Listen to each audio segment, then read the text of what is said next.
How's everybody doing?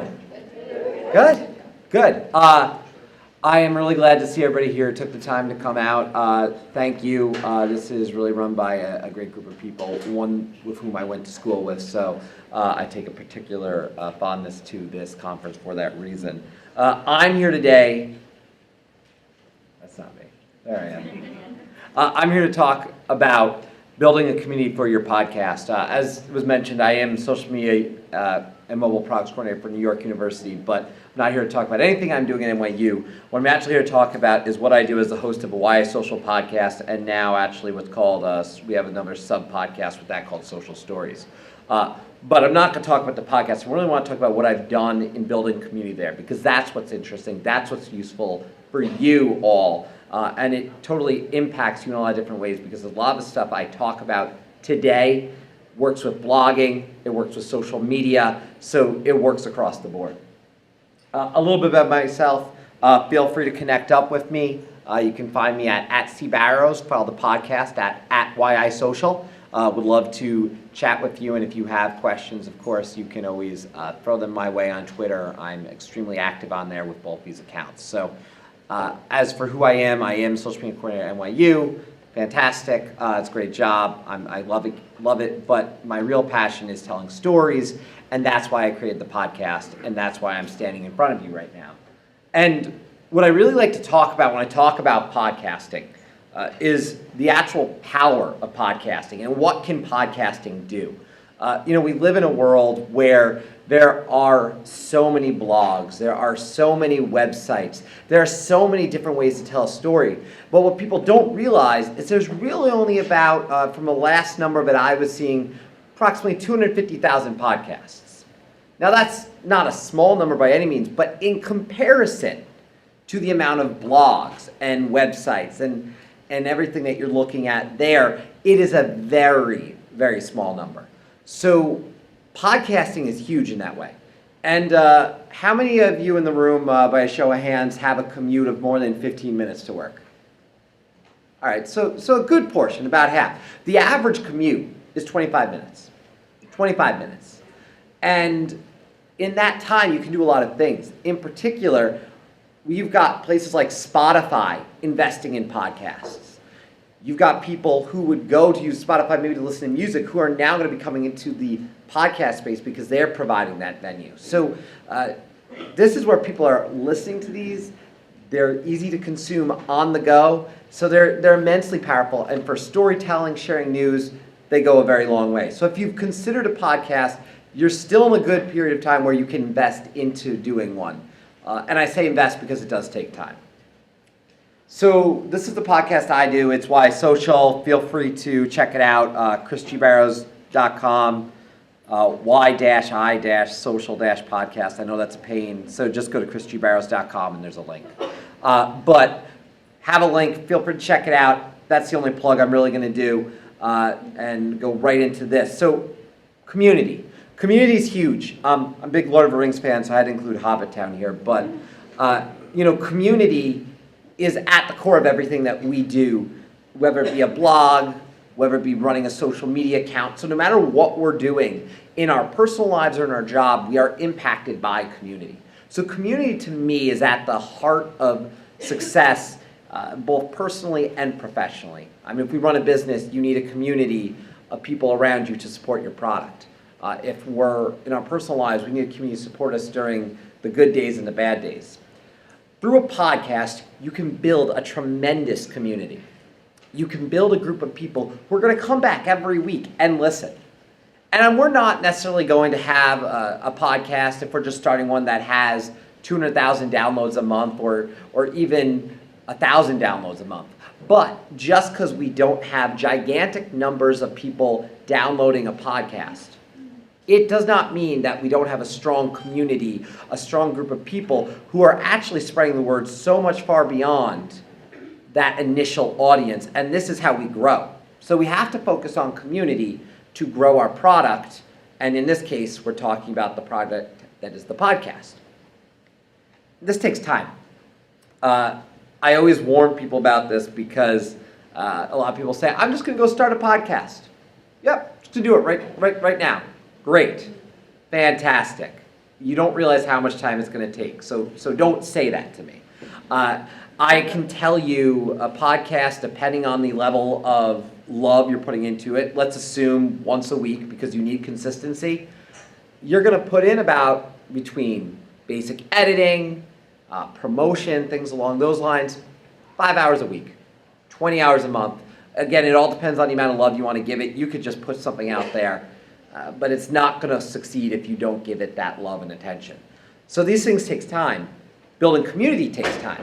And when we're building community, we're not going to know immediately who is our audience. We're going to have to take the time to get to know them. What I'm going to talk about over the course of the next 14 or so minutes is how we can take that opportunity to get to know them and then to grow out that community, to support them. Because without them, and I cannot stress this enough, and this goes for your blogs, this goes for your social media accounts, this goes for your businesses. Without those people, what you're doing means absolutely nothing because no one else is going to see it if you are not actually giving a damn about the people who you're supposed to be building this for. So what I preach and I believe in is the audience-first approach. We've heard this in the business world of a customer is always right. I don't know how true that necessarily is, but when it comes down to it, you have to know what the audience wants. You have to know what the audience is interested in. And there's a variety of ways to do this. I'll go into some very specific actions that I've taken with the podcast and how they've worked. Again, I'm going to give you things that I've actually done and know work because there's a lot of theory out there. And theory is great, but theory only takes you so far. But what I encourage you to do is first take the time when you're building out any of these things, any of these sort of projects, and say, who is my audience? Try to determine who they are. Who are you trying to reach is one thing, but who you're actually reaching is another thing. In particular, in social media, I can tell you a lot of people say, hey, I really want to reach this audience and we're going to tailor our content towards that. But then you see those accounts tailor away, kind of go away, flicker into the sunset. Same thing with the podcast often because they don't realize the audience they're actually reaching has no interest in one aspect of what they're doing, but really loves another component. So you want to learn. And it does start with being social. You want to get out there because by having an account on Twitter or Facebook, and again, you don't want to be everywhere, but somewhere, the appropriate place, you have a chance to talk directly to your audience. And you can do this on a daily basis and see what's up with them, say hello to them. I cannot express to you just how powerful the word hello is. To take a time to do, hey, how's your day going? From your podcast account, again, from your blog account in this case as well. It goes a huge way because now these people are building a relationship. There's got a one-on-one connection that's happening. They feel like they know you.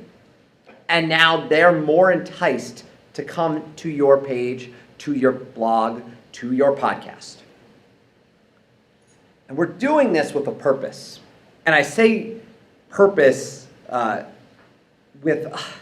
I can't express the word enough. It's really hard. I get very passionate about the word purpose because there's a lot of things going on right now in the world that are lacking purpose. You watch people, just as an example, jumping from platforms like Meerkat to Periscope, and now they're all using a product called Blab. And I watch this and I say, okay, but what is your reason in doing this?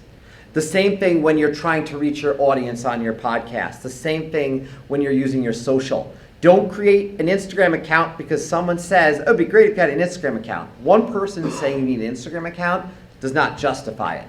I've been asked multiple times, Instagram account for a podcast, what would you do? Well, there's ways you could do it depending on the type of podcast you have. For me, it gives me no benefit, therefore I don't do it. Twitter and Facebook gave me benefit. There's a purpose to doing it, so I'm going to do it. I think strategically, and I encourage you to think strategically and make decisions with purpose. So in the end, what you're doing is driving home a deeper meaning and it's driving towards a goal. Now, with these social accounts, the first thing I always tell you to do, ask questions. Hey everybody, what was your favorite episode? Who was your favorite guest? What did you like about this week's episode? What didn't you like? I know people don't like to think about that. I know sometimes we can get a little oversensitive, but what people didn't like about an episode, I cite an example. I used to, in the beginning of doing podcasts, and I've heard this in the beginning of other podcasts, used to hear people talk for like 5 minutes. Now, I myself was doing this as the intro. After hearing, I would like to get to the guest sooner. I value what you're saying in the beginning, but I don't want to hear you for 5 minutes in the beginning, which I didn't take with insult. I said, no, you're right. Now the intros are 2 minutes or less, and they describe the basics of what the episode's going to be about, give you a little bit of a teaser, and then boom, go into the episode. We take this feedback, we ask the questions, and we learn. And there's some specific examples to share, and I'll get into those in another slide or two, but there's been some really great ways I've been utilizing the question component. Another way that I've done it, though, is audience-centric content. And asking them, hey, what do you want to see? That's great, but hey, what would you like to do to be part of a podcast? So in this particular case, you can take them and put them into the podcast. This was an episode that I did fan favorites, and instead of me introducing all the fan favorite episodes, they did the introductions. I was on the podcast for about 1.5 minutes of this one. Everything else I would say is people introducing their favorite episodes. So now they're involved, they're invested in your product, and this podcast that you're sharing, they're gonna want to share. So you're giving it a better chance of virality, a better chance of these people bringing in more people and growing your community. And this works really well because, again, they're part of it. Remember that people like to be a part of things, and to involve your community is a fantastic way to really serve your community well. Guest or topic requests. This is the question I really like. Who do you want to see on the show? Now, this has two benefits. One, I'm getting guests on the show who I know the audience wants to hear. That's great. But it does a second purpose. It introduces me to these guests, because it might be someone who I have never met before, but might be really great, and someone might have a connection. Now they're in a mention on Twitter, and that person says, hey, so I saw someone mention your podcast to me. Now I open a conversation. I'm able to bring the guest in. So this opens up really two doors. The focus of it here for me is I'm getting what the audience wants, and the community is very excited. But at the same time, I have to say, it also benefits you as a podcaster, because now you're building a new connection and you're building in someone else to bring into your community. And community is the focus here. This I love, featuring power listeners. And you might ask, how do I even find who a power listener is? And there's ways to determine this. One, who's constantly engaging with you. On Twitter, you can make a list of people who are engaging. So if you see someone come up all the time, I have a Twitter list called engaging podcast listeners. That helps me. I go to that, I share their content, I see what they're up to, but now I'm also got a directory that I have built for myself of the people who are super engaging. So when I'm looking for this user-generated content, I'm able to go directly and ask them, hey, would you like to do something with the podcast? I have a few ideas. So that's a great way to do it. And featuring the power listeners is huge for another reason. They also have, a lot of the times, these great influential people around them who would be great to be in your community, who would help amplify your work, but more importantly, add to the value of the community that you're growing. And when I'm talking about community, I'm really excited to show you one of the things that I've done with this podcast, because in a moment or two, I'm going to tell you about the Social Media Ambassadors group that I've made. There's actually a community where the people are talking to one another. So not only is this a community that is around the podcast, but they're also around one another, sharing each other's content. And I do want to note that when we are going to determine influencers, there are a lot of tools out there to do it. I am sponsored by Zoom, and that is a product that does this sort of thing. But I will tell you the way that this relationship even happened was a back and forth conversation over the course of 8 months. I didn't want to just partner with anyone. And I was playing with all these different tools, and I just got to tell you, whatever tool you use, Zoom, you can use just searching hashtags of what people are saying. There's a lot of trend tracking tools out there. I don't care what you use. Find out who these people are. You can see up here the people who are talking about my podcast a lot. iSocial Fans, TED Talks, Jay Vig, Vincent Orlek, Stitcher would talked about it a few times. Zoop, as you can see, talked about it. So these are people who were talking about it. I found this out and I brought them in, and I utilized the fact that we have these relationships, and I brought them into the community so they could be a part of it. And the community I'm talking about, as I'm running out of time here, I want to make sure I get to, there we go. Create an ambassador program. Hold on, there we go. Now we're back. So I created an ambassador program, and I did this through Facebook groups. You don't have to do this through Facebook groups. You could do this through Google groups. You could have a Twitter chat focused around it. Regardless of what method you take, utilize something like this. Create a place where the community you're creating is not just talking to you, but they're talking to one another. Because now what you are doing is you are providing them true value, because you are giving them relationships with other people who have the same interests. And yes, the interest might have started out as, okay, we like this podcast.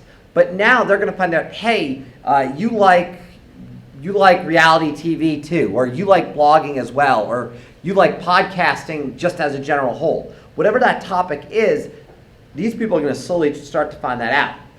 The other thing you can do, as you can kind of see in the bottom image there, you can again take that ask questions component and you can bring it up and find out what they're doing. And now you can share their content. And now the community continues to grow. They're supporting you, and I can't stress this enough. Support them back. Give back to the people who help whatever you're producing and help them succeed. Help them find success in whatever they want to do. I have about 2 minutes here, and I just have to say the fact that the podcast world for me, it's not about trying to go and make money. I am lucky enough that as of 2 weeks ago, I just started making money by podcasting, but I didn't go into it with that intention. The most rewarding thing has been the community around me, and they're the people who brought me the people who wanted to actually sponsor me. So you can see the power of community plays out in a lot of different ways. But if I could stress that, do a podcast, do a blog, do social media, do whatever it is because you want to do it. Because if you're the host of a podcast and you're doing it solely with the goal of making money or solely with the goal of driving a product and there's no passion behind it, I can tell you the audience knows, the audience hears it, and the audience is going to be less interested. Unless you're a major brand. If you're a Gary Vee or someone like that, you could probably produce anything and you're going to have a lot of loyal listeners or a lot of loyal followers. But most of us don't have that luck. So be passionate, love what you do, and try to find a way to do it. In podcasting, I can't say enough about that. And the people I connect with and the community that I have in this ambassadors group who share out my podcast, there's 40 plus people in this group, and they share out every episode. And they do it voluntarily. I have never paid them a single dime. I give them swag on occasion, but swag does go a long way, I won't lie. But in the end, trust me, you can do amazing things with community. And this is just the tip of the iceberg. In 20 minutes, I can only share so much, but I do want to say thank you. If there are any questions, of course, at the end of the day, feel free to ask. And you can find me at these other places. Don't hesitate to email me. I try to get back to you within 24 to 48 hours. If it's the weekend, I'm with my family, so wait till Monday. But otherwise, thank you very much, and appreciate you coming out today to be here at NEPA BlogCon 15.